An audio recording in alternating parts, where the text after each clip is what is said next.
ವಿಕ್ರಮ್ ಗೌಡನ ಹತ್ಯೆ ಆದ ಕೂಡಲೇ ಎಲ್ಲರೂ ಮಾತಾಡಿದ್ದೇನು ಅಂದರೆ ನಕ್ಸಲ್ ಸತ್ತ ಅಂತ. ಒಂದು ಜೀವ ಹೋಯಿತು ಅಂತ ಯಾವ ಯೋಚನೆ ಮಾಡಿಲ್ಲ.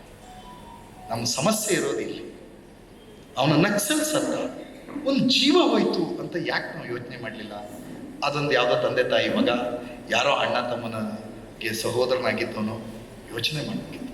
ಅವನು ಹಿಡಿದಿರ್ತಕ್ಕಂಥ ದಾರಿ ತಪ್ಪು ಅಂತ ಸಾರ್ವಜನಿಕವಾಗಿ ಗಟ್ಟಿಯಾಗಿ ಹೇಳ್ತಲೇ ನವೀನ್ ಸೂರಿಂಜೆ ಅವರು ಸರ್ಕಾರ ಪ್ರಾಯೋಜಿತ ಇಂತಹ ಹತ್ಯೆಗಳನ್ನು ನಾವು ಪ್ರತಿಭಟಿಸಬೇಕು ಅನ್ನುವ ರೀತಿಯಲ್ಲಿ ಆ ವಿಚಾರಗಳನ್ನು ಜನರೆದುರುಗಡೆ ಹಾಕ್ತಾ ನಾವು ಜನರೆದುರುಗಡೆ ಚರ್ಚೆಯನ್ನು ನಾವು ಗಟ್ಟಿಯಾಗಿ ಮಾಡಬೇಕು.